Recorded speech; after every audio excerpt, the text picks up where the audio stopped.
భారతదేశం, రష్యా సంబంధాలు ఎప్పటినుంచో ప్రత్యేకమైనవి. ఈ రెండు దేశాలు కేవలం వ్యూహాత్మక భాగస్వాములు మాత్రమే కాదు, చరిత్రలో ఎన్నో సందర్భాల్లో ఒకరికి ఒకరు అండగా నిలిచాయి. ఇప్పుడు ఈ బంధాన్ని మరింత బలపరచడానికి రష్యా అధ్యక్షుడు వ్లాదిమిర్ పుతిన్ డిసెంబర్ 5న న్యూఢిల్లీకి రానున్నారు. ఈ పర్యటనలో పుతిన్, భారత ప్రధాని నరేంద్ర మోదీతో సమావేశం కానున్నారు. ఇది 23వ భారత, రష్యా వార్షిక సదస్సు భాగంగా జరుగుతుంది.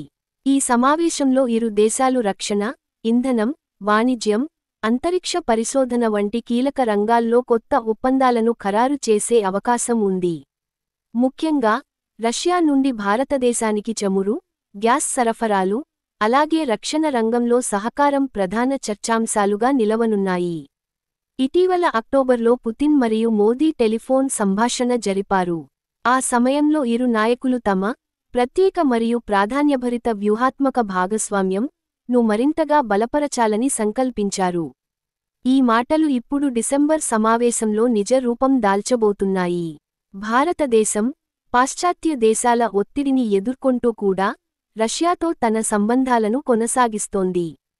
అమెరికా వాణిజ్య పరిమితులు, ఉక్రెయిన్ యుద్ధం వంటి అంతర్జాతీయ సవాళ్ల మధ్య భారత్ తన జాతీయ ప్రయోజనాలను కాపాడుకుంటూ రష్యాతో సహకారం కొనసాగించడం ఒక ధైర్యవంతమైన నిర్ణయం.